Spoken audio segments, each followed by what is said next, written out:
Well, welcome everybody. This is exciting to see such a large group here today. I was pleased to be asked to talk about this topic. Sexual orientation and gender identity are near and dear to my heart as far as research goes, as well as just making environments more comfortable for our students who are currently on the campus and who are thinking about coming to our campus. And so Dr. Howard Bostic and I did a training last year around this similar type of topic, thinking about inclusivity within the classroom, and people would ask for some specificity around gender identity issues. And what I've done is I've created kind of like a 101 course to kind of talk through, because I wasn't sure how the audience was already going to be informed about this issue. So some of this might be a refresher for you. We'll have a time at the end to ask questions, but the way I like to instruct is that if you have a question as we move through, if it's something I'll get to later on, I'll let you know, but if not, I'd rather have those questions answered as we move forward, because that way you stay focused on the rest of the conversation versus, I want to remember that question, I want to remember that question. So I'll scan the audience as we go through. If for whatever reason you haven't caught my attention, then jump up and be really loud. So, and I have some CSDA students here, so thank you for the support, alumni and current students who are here, and they know, if you're looking for role models, they know how to act and react for being in my class, so they can help me. All right, so what we're talking about is really looking at gender identity, and there's a much broader term when we think about gender identity. We also want to think about gender expression and recognizing that gender is different than sexual orientation. And so we often conflate those two, and we're going to spend some time talking about how those are tied together, but are different as we think through these issues. And so ultimately what I want to do is to talk about how do you create safer and more inclusive environments in the classroom, outside of the classroom, in meetings, on field trips, etc., etc. So how are we creating those opportunities? But what I first want to do is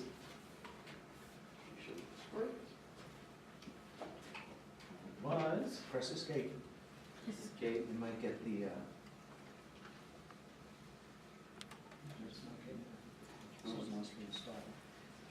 No, it's not.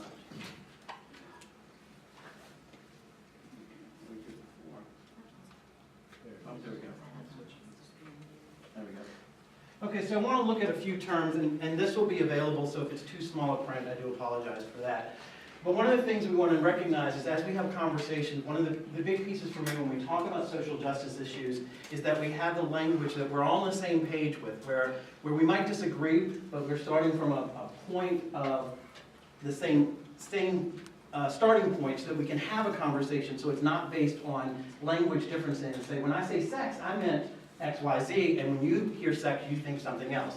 So when we think about sex, we think about the biological piece. So how were you born biologically? And we use the terms male, female, or intersex. You may have heard things like hermaphrodite. That is a derogatory term. We don't use that anymore. We talk about intersexed, so those individuals who may have genitalia both of males and female. And what part of the conversation we're going to have is we need to begin thinking beyond the binary. So binary meaning two, and we often think male-female, but we need to recognize there's a continuum around sex, around gender, around sexual orientation as we have those conversations. If we move beyond the binary, that's a big step in really thinking about how do we address the issues that are going on for our students who are here and students who might want to come to Shepherd University. So when we think about gender, these are culturally expressed system of symbols and meanings and privileges or punishments pertaining to those related to power and sexuality. So we use man, woman, genderqueer, trans, there are other language that we might use, but those are the pieces that we're thinking about. Gender is culturally created, okay? It's socially constructed. And this isn't a reference mostly to American culture, but you'll see some similarities in international culture as well. But we need to remember, we create gender. And we do that by saying, this is what you should wear. This is how you should act. And we think solely on the binary, the expectation is women act and wear and behave a certain way, right? And men have different expectations. So if a man speaks up at a meeting for his point to be heard, he may be described as assertive. A woman might be described with the same behavior as aggressive. And what we know in the English language, those things mean different things. Often women will also get derogatory language put on them. So not only aggressive, but they might use the B word. Okay? Men don't get that. So we need to recognize that we've set up gender expectations. And they start from birth. So we can talk about the popularity that has come up in the last generation of, what do we call them, gender reveal parties. So we're still focused on the binary, but most cases, what have we tied? If it's a boy, what color? Blue. Right, that was a quick answer. We know that. And for girls? Pink. Right, so we've set up that from the beginning. We also have language that we use that we do this. So boys don't play with dolls, they play with action figures. Right? So we have that, and we start ingraining that in our students and in society at birth, before birth. So recognizing these two things are different but equally related. And then we also think about gender roles that go along with this, and I've talked about some of this, of these socially constructed behaviors. That we have the idea of masculinity and femininity. When I teach this, I get people to begin to describe, what does it mean to be masculine? What does it mean to be feminine? And you may hear, she has a masculine persona. Well, when we put it on continuum, I say, well, where do you stop to start putting that? So, oh, she's masculine. But how far does she have to be? How many qualities does she have to have? He's very feminine. He has feminine. How many? We don't quantify it, but we have this feeling because we associate it with the other. So strength and vulnerability. Issues around action and passivity. Who has to be passive? Who should be vulnerable? Who should not be vulnerable? Dominance and weakness. Who should be in charge? Who should placate? We have those, and those are standards, and they're usually based on gender, socially constructed gender, tied to biological sex. And then the only other piece that I add here is sexual orientation. Really has nothing to do with gender, gender identity, gender expression, but we tie that together. Sexual orientation is about how someone is sexually, physically, intellectually, affectively connected to someone of the same gender or different gender. But we do this all the time. So if a guy has feminine qualities, he's described as gay. Right? Oftentimes. You know, we connect what is gender to sexual orientation. So we can have men who might show feminine qualities, but are attracted only to women. But yet we stereotype very quickly with that. You know, the woman who might stereotypically wear something that we would describe as lesbian. She's automatically assumed to be a lesbian because she wore a plaid shirt. Not that she loves plaid and she's getting ready to do work that requires that she wear a certain type of shirt. Right? We make those assumptions. And so I put this up here because we conflate the two all the time. And we have to be careful about that as we think through some of these issues. So when we look at the binary, we look at these. So we have male. These are the things that go together. Okay? Male means man, masculine, and heterosexual. For female, what's going to be? One. Heterosexual. Yeah. Nobody's assumed homosexual. Everybody's assumed heterosexual until proven otherwise. So another issue, another topic. So what I want us to begin thinking about is this non-binary concept. And I want us to begin thinking about it. This is my interpretation of Lev's research around looking at these issues as we think about a visual that complicates this idea of when we talk about transgender and cisgender individuals. So we have a continuum of male-female, right? We've talked about that. So we have intersex, we have woman and man, genderqueer, trans, masculine, feminine, the qualities that go along with that and those continuums. And then we have heterosexual and homosexual, which is on a continuum. So we have bisexuality that's in there. And what we talk about with this is this whole idea of all four of these pieces are going on at the same time. And that you could be on any one of these continuum, and you can move on this without moving on any of the others. But we often pigeonhole people to say, this is what you must be.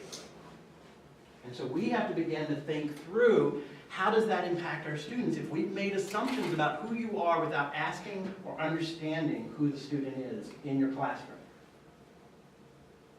Right?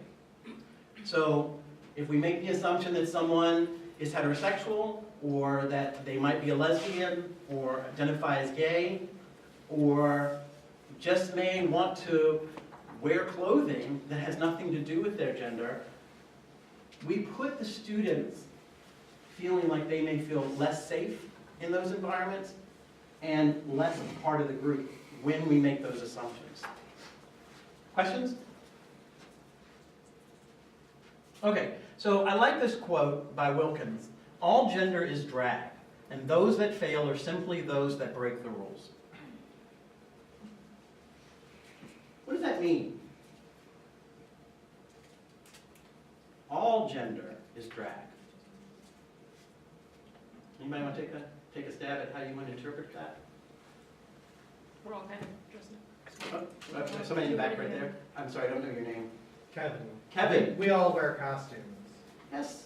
Yes. Society says we have to dress a certain way, right? And so it only falls to an issue when you don't follow the rules. You know, so I wear a kilt every so often. That is sort of breaking the rules, although we accept it because I have Scottish blood. Okay, it was funny. I always stop in Leesburg to get a coffee every morning when I'm driving in, and I had my kilt on for National Coming Out Day, and the one kilt that I have has got rainbow pleats in it, so it's quite festive. I had a man come up to me and say, "Oh, what's going on?" And he's like, "Is there some Scottish event going on?" And he was really excited about, "Oh, what's going on? Are you in from out of town? What festivities are going on?" And I said, "No, I'm wearing this. I am Scottish, but I'm wearing it for National Coming Out Day." "Oh," and then just walked away. That was his response. You know, and so part of this is recognizing that that kind of response makes people feel less welcome. I happen to be at a Starbucks, and I'm very secure in my own identity that I use it more of an example. But if you think about a student who comes in and says, "I want to be different," and we don't celebrate that difference, then that person may not feel as well. And so we need to think about what is it and how do we prejudge people who don't fit the norms that we've set up. Yeah. Just a really quick comment. I was always assumed as not a normal teacher. I'm like, what is a teacher supposed to look like? Mm-hmm. Right. Right. Okay, it's the same thing. Yeah, I mean, we have expectations of lots of things in life. And I think it's okay, when I talk about stereotypes and we talk about microaggressions, the one thing that I say is that we start with stereotypes, but it's what do you do with those stereotypes after you have those? You know, so what is the initial reaction, and then how does your intellectual jump in afterwards to say that is a stereotype? And I shouldn't be prejudging someone on that stereotype. Because we know them. And actually, when I teach a lot of these programs or do trainings, I make people talk about the stereotypes. They're like, "Oh, you're bringing them up. Don't bring them up." We already know them. So let's make sure we do. And because if there's one that you're not aware of, that you're falling into, then now you know. Now you're not ignorant of a particular stereotype that you might not have been aware of. So having that piece in that conversation is, we're not making it disappear because we don't talk about it. It still exists, and we need to open up those conversations. So we do have those expectations, but what do we do with them? It doesn't mean you have to go up and compliment everybody. but it does mean you need to recognize that there could be difference coming into your classroom.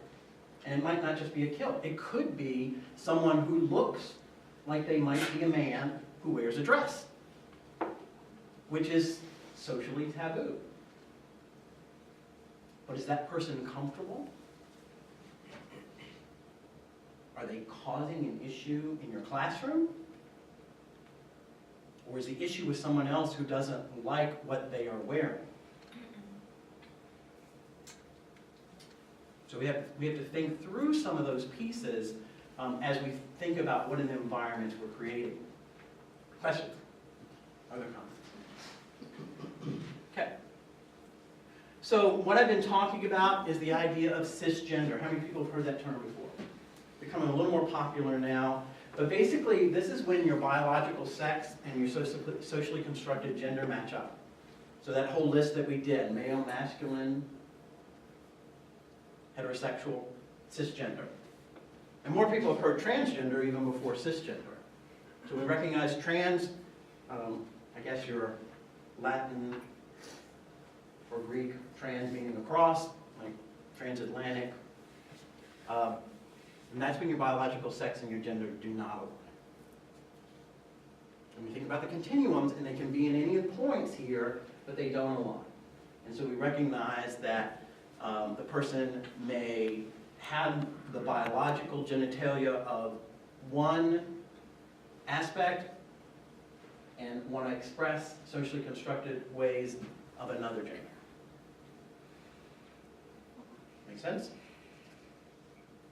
There's other language that we don't use anymore. We don't use transvestite. We're avoiding transsexual, and we're really using transgender. And we don't use transgendered. We say a transgender woman, transgender man, or M to F, F to M. Ultimately, what you want to do is, if you need to use this language, what do? Ask. Ask. Find out what language that individual wants to use.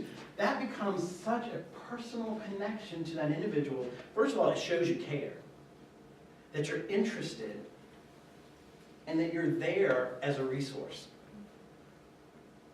And as a resource, it doesn't mean you have to have all the answers. But it's one that you will say, I could be a part of this experience with you. And if you have any issues, you can let me know. We're going to talk a little bit more about that as we move through a few more slides, but keep that in mind. And then again, I keep emphasizing this because we often step into this role. How do we separate gender roles from sexual orientation? Questions? Yes? So even though we use the words transgender woman and transgender man, transgender is still all-encompassing of like all of the identities in the middle of the spectrum? Yes. Yes. And there are other words that people are choosing to use. So some people will use queer, or genderqueer, or non-binary. So we need to recognize that. One of the words, queer, I'm old enough to remember when that was a derogatory term. Okay? And in some circles, it's the same thing as homosexual. We don't use that. That's very sterile. That's very kind of clinical. We may read that, but we don't refer to someone as a homosexual. That's just not how we do this. And so when we think about these words, we need to recognize that there's an evolution. And so queer is one that may make you feel uncomfortable, depending on your generation, because we played the game, smear the queer. Meant attack the person who is different. Right?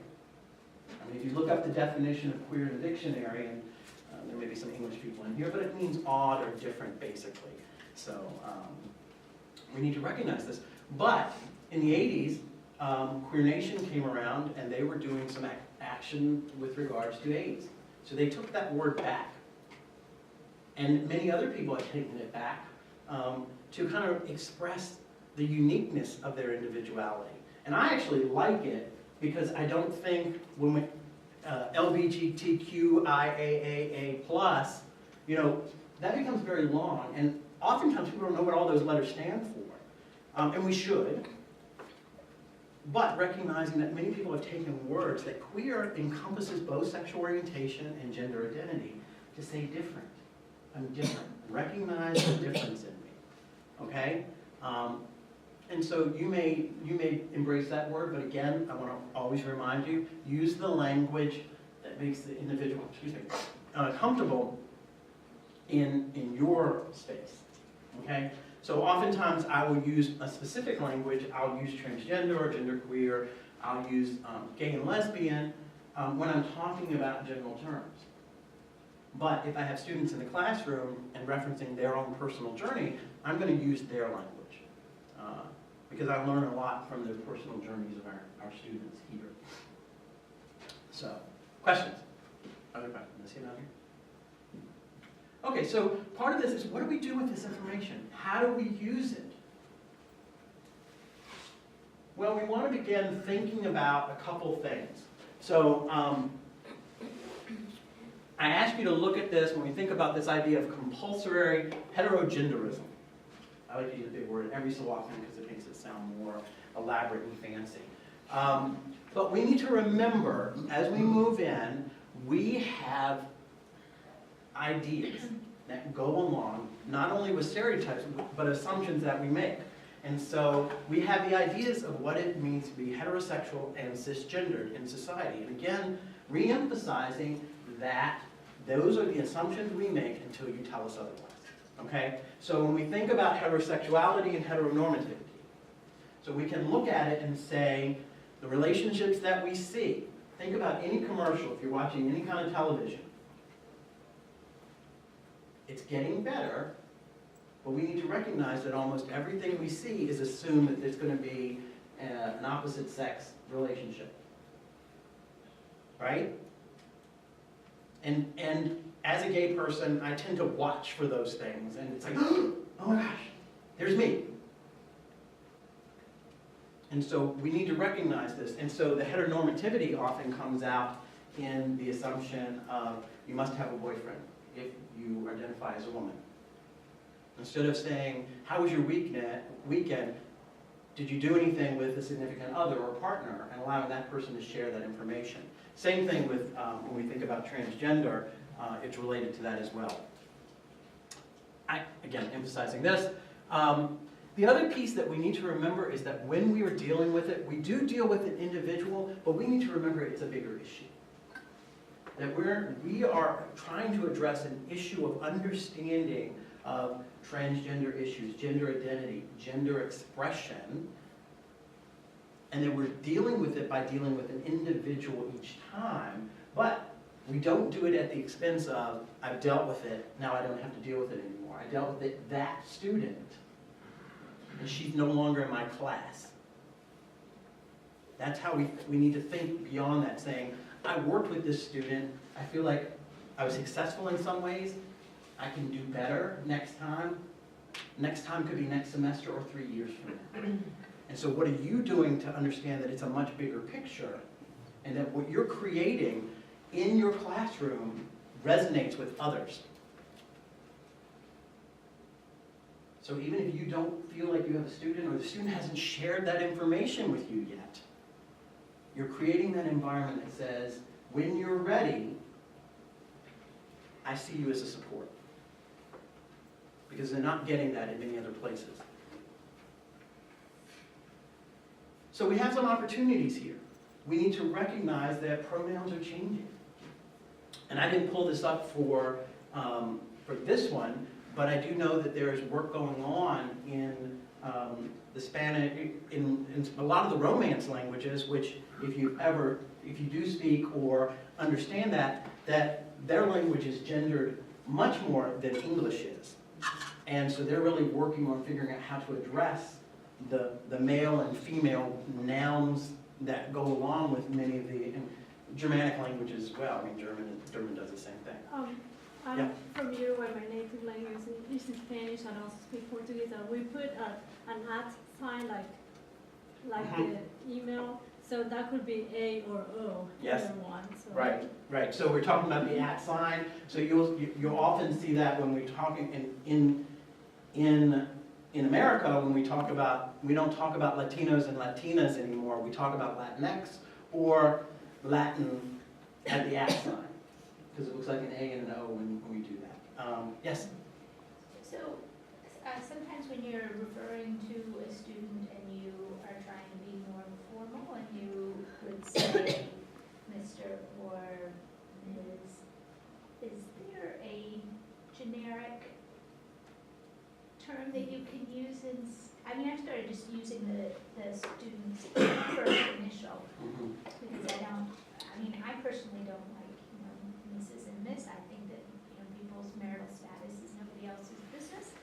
But what is the term I can use that also says, I'm not assigning a gender here?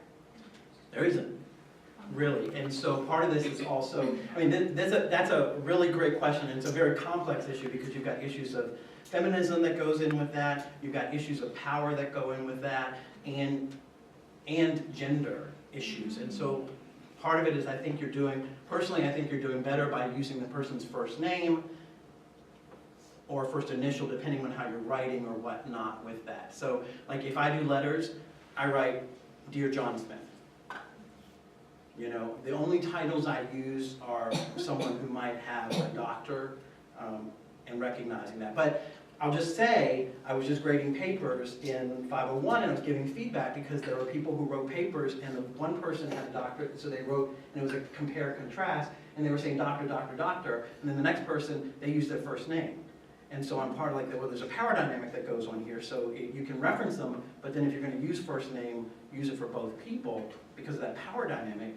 Even with gender issues, you run into a lot of issues, and I'm not aware of any language that's been chosen to use as a pronoun for that. Now, you can always ask. That's the other thing, is that if a lot of times you're writing letters and you're not sure, but if you're doing something where you're getting ready to write a reference letter, and you want to do that, then you can say, Richie, if I use, something as a salutation or whatever for your name, what would you prefer?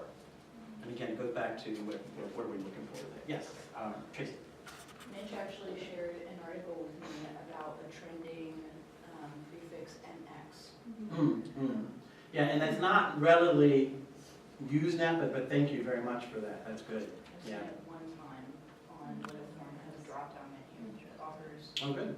Do you know how it's pronounced? mix. Mix. Okay. Cool. Versus Dear Sir, Madam, / Right, and you want to be careful about that because Yeah, you're making assumptions But of sir and madam. either or. Right, yeah. Yeah. Good, thank you. Other comments or questions? So here's some of the pronouns that people are using. I think we're familiar with the she, her, hers, herself, he, him, his, himself, the they, them, theirs. Most of them that's used for more than one person.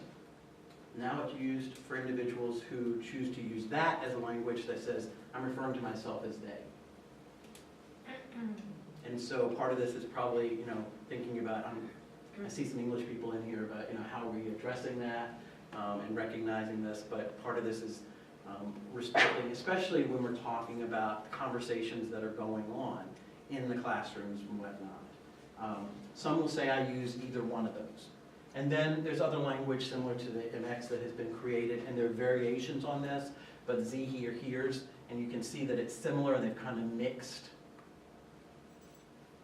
the two here to create this language. I'll tell you, the first time I saw that was, I'm a big Star Trek fan, and I used to read all the books as well, and they had a race that was non-binary, and they used similar language with here and herself throughout the book, and whoever the author was had written it that way, which I thought was pretty fascinating. Before I had seen it in more mainstream literature. And so basically, there's examples, there's some other ones that are less used at this point, but it could be something that individual's choosing to do. So what you can think about is, again, asking pronouns. You'll see in my signature, when I send out an email, I put my pronouns down. Why do I do that? So that someone doesn't have to ask. And they also don't make an assumption. A lot of the conference we go to now in our profession, you'll be able to put your pronouns down, so we don't have to ask. We also allow everybody, so it's not, well, what pronouns do you use? That could become very derogatory. And so there's an option there to do that. You can ask, go around, and so in the first class, it's like, hi, I'm Richie, you can call me Richie, you can call me Dr. Stevens, and let me go around. How do you want to be called and what pronouns do you use? And if you do that for every single student, what we do is we create a new norm. And it allows people to say, I can share that information because I'm asking every single person. It's not like, I think I know what yours is, I think I know what yours is, I think I know yours is. Can you tell me? And I'm picking on Maya because she's in class, so she knows I can pick on her. But we want to be careful that we don't single somebody out. There's no reason to single somebody out when we have those kind of conversations as we move forward. The other thing is, as I said, nicknames or preferred names. You're going to get a roster. That is what's the official record of the university. You can't really change that. What you can do is show respect and say, yeah, Richard, the only time I get called Richard is when my mother's mad at me. You know, so you can call me Rich or Richie or whatever. How do we share that information? And I know our student, there are some larger classrooms, I know that. But when we report that our student to faculty ratio is, I think, 1 to 14, something like that, there is no reason that each person in that classroom shouldn't know every single student by the first few weeks. You can do that if you work on it. I had a building of 500 students when I ran residence halls. I knew every single student. So you can do that. And so when I hear things like, well, I'm just going to call their roster. Well, first of all, you're not connecting with the student by just using that. How do you say, okay, you know, I did it today where I didn't know Kevin's name. And so it's like, okay, how do I remember that? Well, the first couple times you do need to say, can you remind me of your name? Can you remind me of your name? So how are you making sure? And that goes beyond respecting nicknames with regards to what we're talking about around gender identity. It goes back to just basic respect to say, I'm going to call you by your name. One of the things we need to remember is the birth name of individuals who may identify as genderqueer or non-binary can be a very painful name based on the abuse that they may have taken by having that name called and by others who are not respecting that name change. And so by using that name, that may trigger that individual of experiences that are not very pleasant with that name. And so we need to be respectful of that. We continue to work on things like our Rambler card and recognizing that there's no reason that a nickname couldn't be put on there because we're really using the ID number. You know, we're looking at some options with how do we fix some of these pieces. But in the meantime, we can do our part to say, I want to respect what you want to be called. Okay? Yes? I have had students ask me if I can change their name in Sakai, is there, and I always say, you know, I can't, but is there some place I should direct them if they want to have their Rambler changed? We're not doing it yet. Okay. We're working on it. I am not aware that they fixed that yet. Okay. Yeah.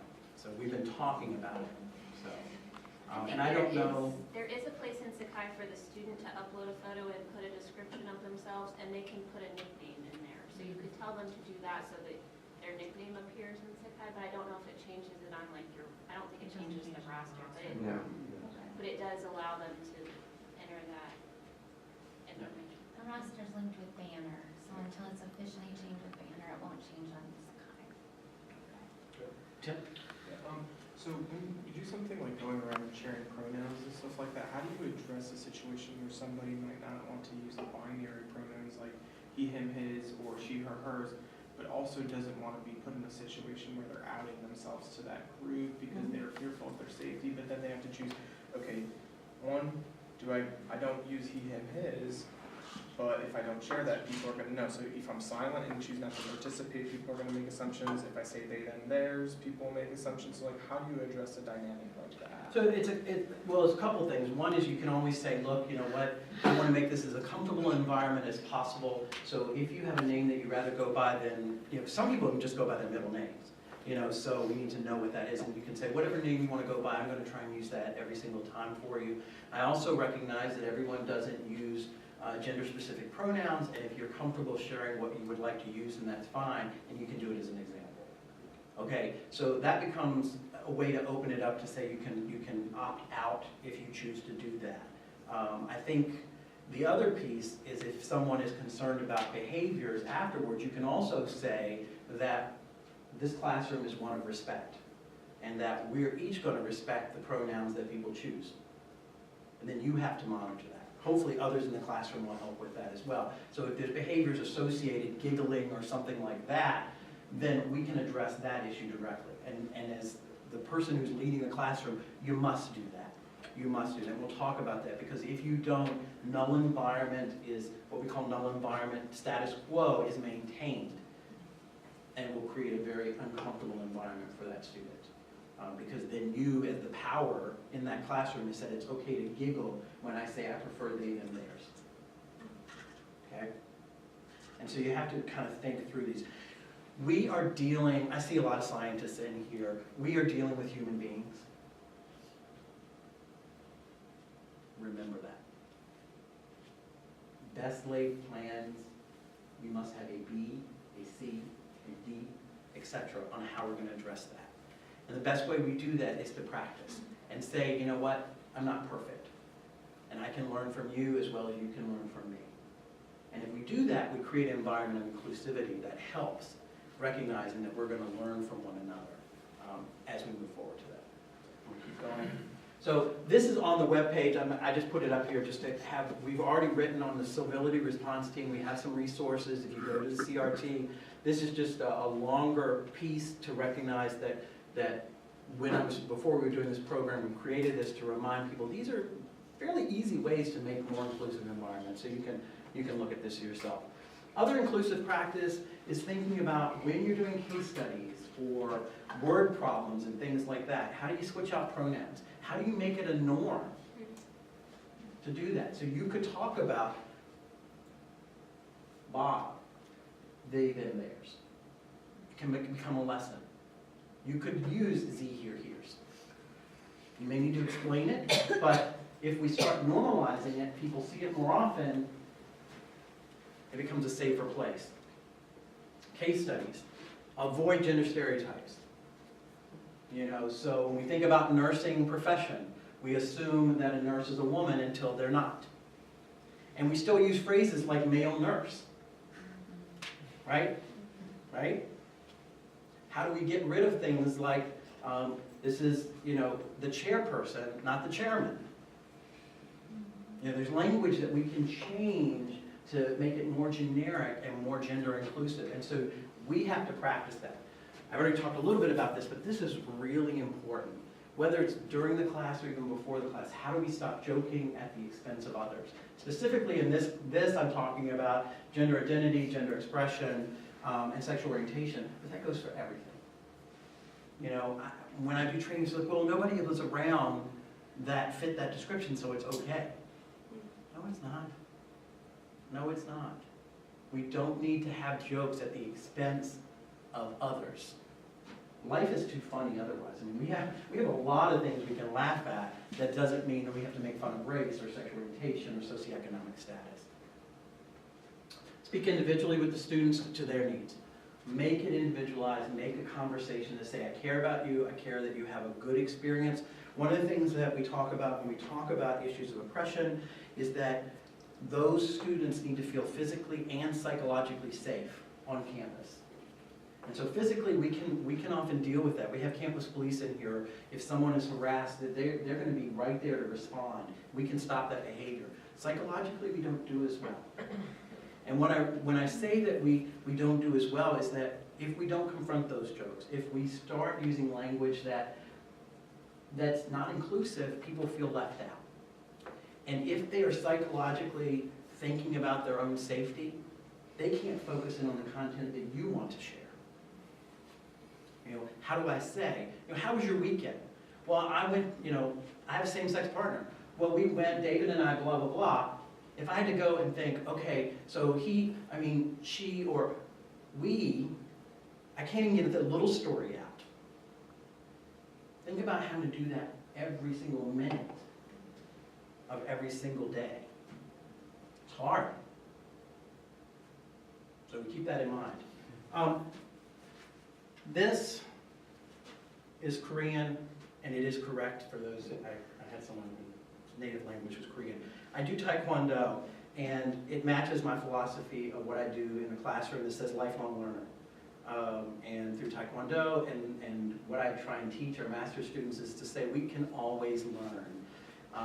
And I think that those of us who are instructors in the classroom, I would hope that none of us have a day that we haven't learned something new. And it doesn't have to be life-changing, but how do we learn from our own students?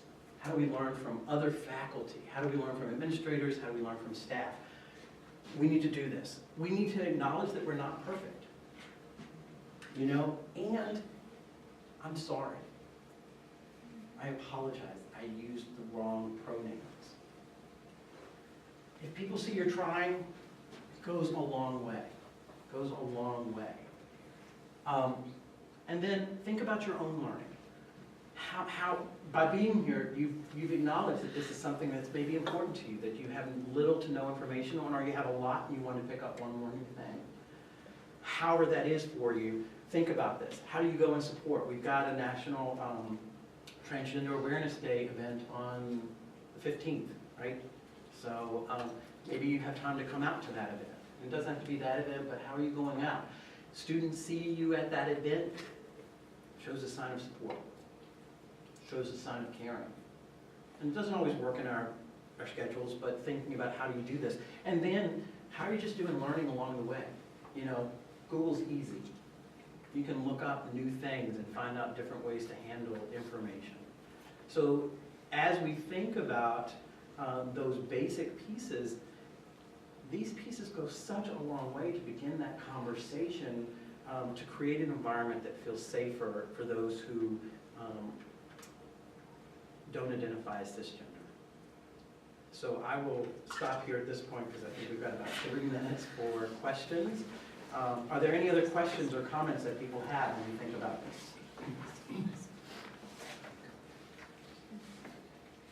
Yes, Bob.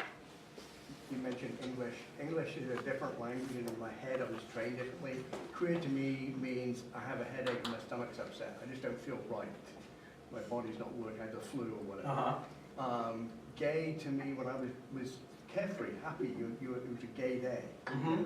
So sometimes I say things and I'm applying them to myself. I feel queer today, and that to me means I'm feeling sick. But if somebody in the audience is going, hold on, what is he saying? Like, right. We would say, oh, he's going out for a fag. He's going he's going outside to smoke a cigarette. That's what that means. Right. So I've had to train myself to stop, but occasionally my mouth gets ahead of my brain and it comes out, and then I have to go, hang on, let's go. I had a student in my class who I initially met as, he would identify as male, but went through a gender change, changed their name, changed everything. And in my head I kept thinking this is a guy, but I had to remind myself in my class, no he isn't, so that, how do you want to be called? And I screwed up occasionally, because my head was geared around one way, and I think, sorry about that, I screwed up. Let me get back to where I'm going. Yeah, and that is an issue where you've known the person before they've transitioned and after. That's much more difficult oftentimes than meeting someone for the first time after they've transitioned. Great. You gave some really good insight on how to deal with somebody that can have a long-term relationship teaching. What about people you meet casually, or you're giving somebody directions, and you're not really sure how to address them? Well, I think you can do the same thing depending on the conversation to say, you know what, I'm going to help you. I'm going to use pronouns. Which pronouns do you use? Yeah, or figure out, is that going to be something that, because not every conversation is going to be about gender identity. It's not going to be about sexual orientation. It's not going to be about race. But when it is, acknowledge that you're unsure. Because personally, I've used the wrong pronoun, and it wasn't because the person was identified, it was because I misidentified. And that is quite embarrassing on both sides. Yep, yep. So, right, so it could be someone who's not transitioning, but may look. Yeah, and so, I mean, I think the best thing is just to say, hey, you know what, for this purposes, you know, for any reporting that I do, information, I'm gonna need pronouns. And so can you share with me what you would prefer me to use as we have a conversation, as anything I need to write down? Yeah. So you said to talk to the students to make sure all their needs and that. So do you recommend approaching the student or waiting for the student to approach you? I would generally wait for the student to approach versus you making the assumption that they want to be, because then you identify them as different. And so part of this is that you can open up, just when you're going through your syllabus. You know, if part of this is that we don't necessarily require currently our non-discrimination policy, you could put that on your syllabus and go over it and say, we respect all these different aspects. Should you have any issues, similar to an accommodation, please come and talk to me individually. You know, and use that to set and emphasize all those different places. That could be one way to think about doing it, so that you're not putting someone on the spot, but you're also saying, because again, it goes back to the null environment. If you don't say anything, status quo is maintained, which means I don't care about gender. Anybody on Zoom have a question? Oh, If you do, you can raise your hand. You can raise a little hand or speak out.